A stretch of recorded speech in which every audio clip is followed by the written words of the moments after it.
Assalamualaikum Sobat Football United, ringan amatiran ala gue. Ketika gue berkunjung ke Old Trafford, di situ gue menjumpai banyak pekerja ya di klub di Manchester United. Tentu saja sebagai penjaga tiket misalnya, tour guide, dan banyak lainnya. Termasuk juga di Megastore. Di situ juga gue berpikir langsung ke situasi dengan Manchester United, dengan klub secara keseluruhan setelah Ineos ini masuk ke Manchester United. Mereka melakukan banyak perubahan. Sir Jim Ratcliffe, ketika masuk banyak optimisme karena ya berharap, atau fans ini berharap ada situasi yang akan berbeda dengan Glazer tentu saja. Tapi apa yang dilakukan saat ini sampai dengan saat ini menurut gue justru kebalikan. Ada banyak sekali hal-hal yang dilakukan justru bertentangan dengan keinginan fans. Paling tidak fans secara lokal maupun juga secara global. Sir Jim Ratcliffe melakukan banyak penghematan di Manchester United. Dia melakukan pemecatan banyak pekerja di Manchester United. Dia juga mengatakan kalau memiliki proyek besar, yaitu ingin membuat stadion yang baru dari Manchester United.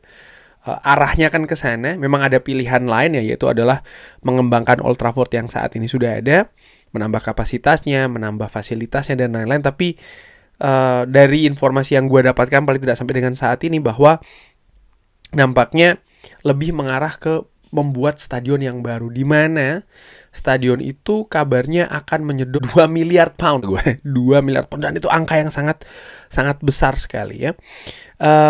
Lalu dia juga menghentikan kontrak ambasador dari Sir Alex Ferguson. David Gill pun juga demikian.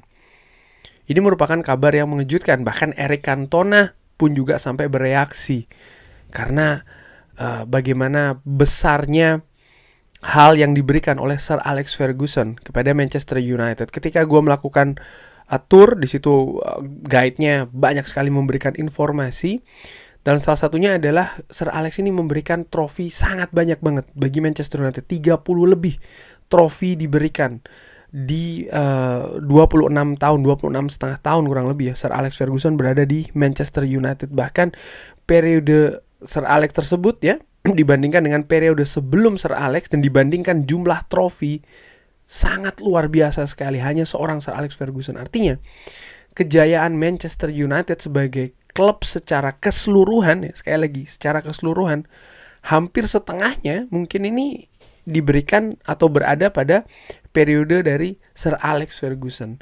Sebagai contohnya, bagaimana 20 gelar juara Liga Inggris, 13 itu didapatkan di era Sir Alex Ferguson, di era Premier League ya. Tapi total juara Liga Inggris sebanyak 20 times Man United, 20 kali, 13-nya itu di era dari Sir Alex Ferguson. Manchester United mendapatkan 3 gelar Liga Champions atau Piala Champions, 2 itu didapatkan di era dari Sir Alex Ferguson. Jadi memang itu sebagai pembanding ya, memang sangat luar biasa sekali. Dan kontraknya sebagai ambasador ini dihentikan.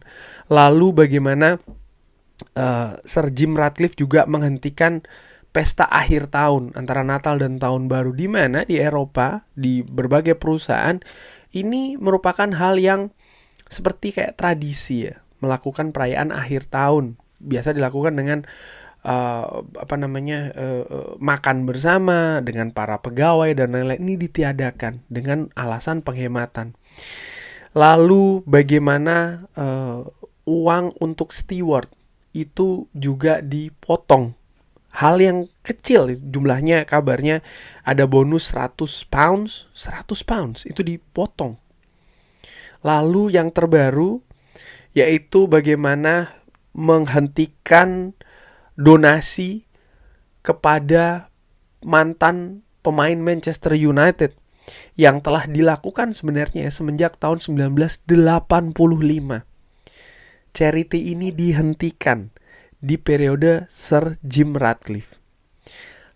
Dan yang paling baru lagi, yang mengejutkan, bagaimana pendanaan kepada yayasan atau foundation Manchester United ya, di mana dari foundation Manchester United ini ada banyak kegiatan sosial yang dilakukan atas nama Manchester United, ini juga dipotong.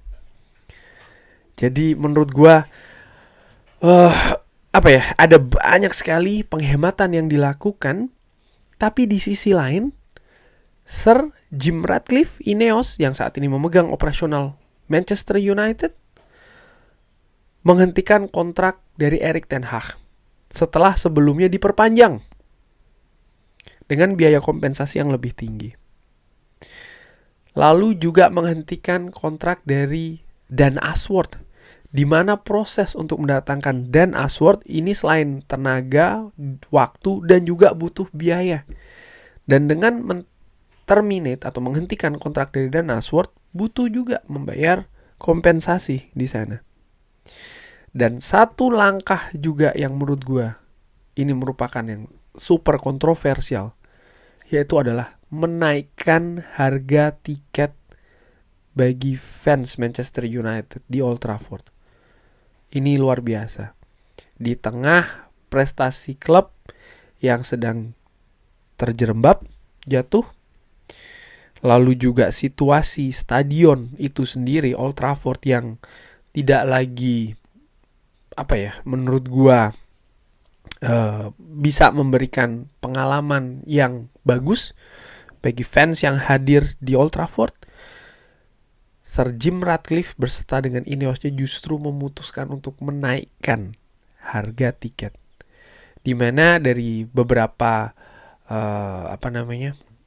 beberapa sumber misalnya yang gue ketahui, ada beberapa ya akhirnya memutuskan untuk tidak datang ke Old Trafford karena memang harganya ini dinilai terlalu tinggi, dan tidak semua, terutama fans yang berasal di Manchester United ya akamsi itu mampu untuk membeli tiket yang memang harganya sebelumnya pun juga sudah cukup tinggi. Tidak semua dari fans itu misalnya memiliki pekerjaan yang bagus ya, tapi mereka memiliki kecintaan, loyalitas kepada Manchester United, dan sayangnya justru loyalitas inilah yang dalam tanda kutip digunakan oleh Ineos untuk membiayai klub. Dan menurut gue dari apa yang gue katakan itu semua, ini bukan hal yang positif, yang diharapkan, yang bahkan yang seperti kayak memberi pencerahan begitu ya ketika tahun lalu mereka masuk ke Manchester United ini, yang ada justru kekacauan. Dan gua melihat sampai dengan saat ini cara mereka mengelola klub ini nilainya tidak bagus lah. Ada banyak sekali hal tadi yang gue katakan ya. Ini sangat sekali disayangkan. Memutus donasi untuk mantan pemain Manchester United. Tidak semua mantan pemain itu punya, terutama sebelum era Premier League ya, dimulai dari tahun 85 sampai dengan 92, hal ini dilakukan ya kan, dan Premier League sendiri baru dimulai sekitar tahun 92 kan. Bahkan setelah era Premier League sekalipun kan tidak semua pemain ini setelah mereka pensiun dari Manchester United mereka memiliki kehidupan yang layak. Itu tidak semua memiliki gaji yang bagus misalnya dan lain-lain, dan klub ini ternyata membantu mereka, dan ini dihentikan. Belum lagi dana yayasan. Ini hal yang menurut gue menyedihkan lah. Keputusan-keputusan, kebijakan-kebijakan seperti ini. Dan apakah ini dilakukan dalam rangka untuk misalnya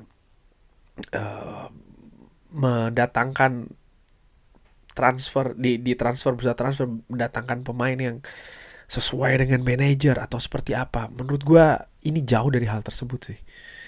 Ini sekali lagi cara pengelolaan yang menurut gue menyedihkan, sangat disayangkan. Harapannya ya ada solusi lain.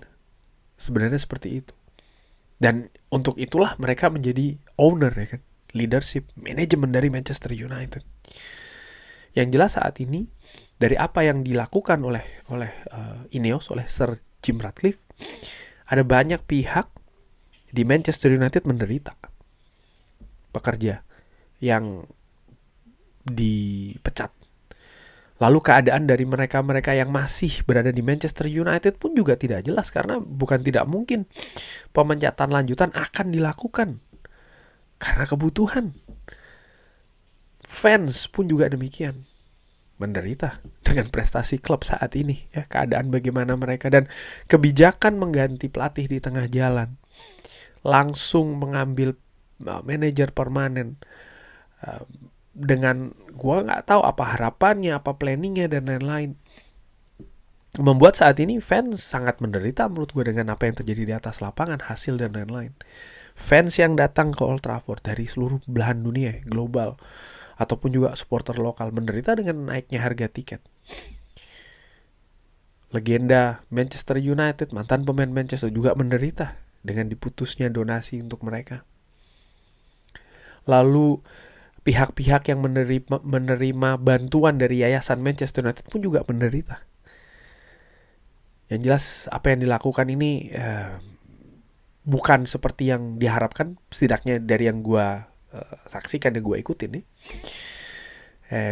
Apakah ini karena 100% salah Ineos? Ya menurut gue nggak juga, karena bagaimanapun ini juga membuktikan atau menunjukkan bagaimana pengelolaan klub sebelumnya di tangan Glazer ini.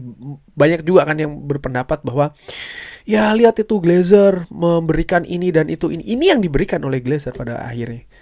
Dan semoga ini juga membuka mata, ya, bahwa memang Glazer ini penyakit sih menurut gue bagi Manchester United. Dan sayangnya Ineos mendapat limpahan masalah, dan tindakan yang mereka lakukan ini juga bukan yang apa ya, tidak populer,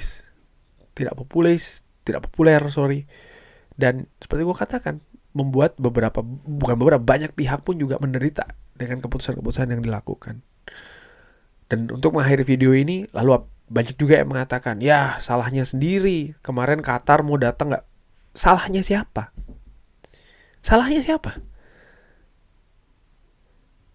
Siapa yang memutuskan tidak menerima tawaran dari Qatar? Siapa yang memutuskan akhirnya menerima tawaran dari Ineos? Salahnya siapa? Terima kasih sudah menyaksikan.